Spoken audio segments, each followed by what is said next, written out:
obuzibu bw'olina ng'ogere n'olowooza nti omwana ow'obulenzi yekka yayagala okusena n'oluzzi lubeera mu kuyaayaana okubanga lwetaaga balusenemu siganye enjawulo eriwo olaba Naalongo ng'oluzzi luyaayaana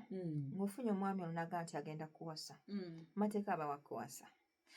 it is just kugumiikirizaamu katono bino amaliriza obbikola kubanga bw'ona omulekana ayinza okugayaala Nalongo ate nze ndowooza ate wasena nga n'amazzi gasenye ne gaba mayonjo ne gabeera nga gamukoledde nga gawoomerera nga ag'ensuwa nze ndowooza kiyinza okumuleetera okwagala okuba nga ago amazzi ganywa okuva mu nsuwa eyo n'agamba sigenda kudda ku galuzzi galimu engeri y'ottuŋŋununa ndowooza amazzi kangajjenga mu nsuwa kanve ku taapu oba kanve ku gappako kakati ze waba tomuwadde opportunity kumanya nti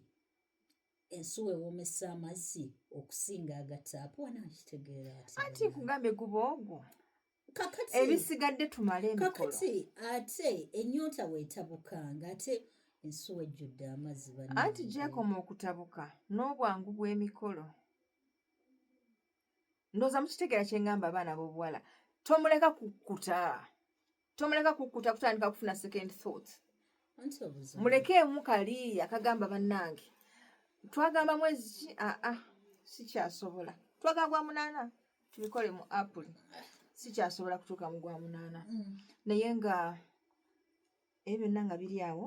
omwana omuwala gwewewe ekitiibwa awantu awo bw'ojajaamyawo togenda kuganyirwamu bw'otojajaamyawo ogenda kuganyirwamu Nalongo obutajajaamya luzzi kyekiriwa okujajaamya oluzzi kuba abaana ab'obuwala abamu bakitwala nti abantu ab'enjawulo nga banywera ku nsuwa eyo oli nga tava liwenze mazzi ng'onazze agiyimiriddemu n'asena ono omu wanaamanya nti ate gano amazzi wenganywa nga nfukamidde nensenamu nga nfukamidde nensinzira ku nsuwa okwo nenfukamira nenywa amazzi gano gawa omusinga nga neesimbyemu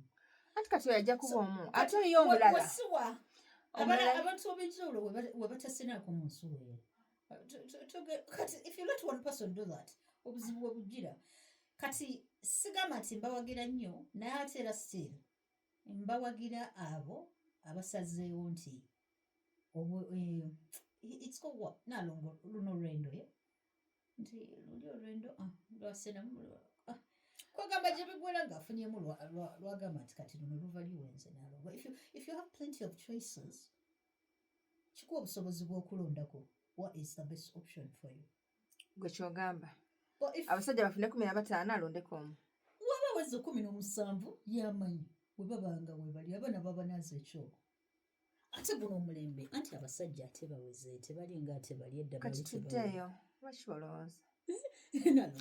why weren't women earlier days having several men they were disciplined yes kati bano baba kuzanga bulungi Naalongo era nkugambye nti olaba obufumbo bwedda it wasn't necessary about enjoyment kubeeraawo simanya oluzzi lunyumidde it was diplomacy nabakolako ate bo n'okusalawo okugamba nti baleka abalala ne basena ku nsuwa bakikolanga essanga buvunaanyizibwa nga tebeerabisa nnyo ne kati abakyala bayitiridde okwerabisa kati gwe bavunaana kwerabisa bakireetera okubanga beerabisa ne beerabisa ayagala alage buli omu nti ensuwa gy'olaba yakabi bantu nga 12 bakagigendamu you know the first one naawe ojjagirekawo nefuuka yanzijo ng'okyagerega ensuwa okwatika oyo alina obusobozi bw'okubanga amanyi enkwata y'ensuwa enjatifu era yajja sobola ogisomberamu amazzi Naalongo n'ensuwa enjatifu osomba amazzi kasita oba ng'omanyi ogikwata Naalongo kibeera bwe kiti alina obusobozi obukwata ensuwa manyi b'ennaku zino siringa biri ebyedda ojja kusanga alina obusobozi obukwata obulungi ensuwa eno ate nga bambi talinaamu kaddayimu mu nsawo kati ate ono aleka ajasiza yasizza ate nga ye ayinamu kaddayimu. Kaakati tukole tutya?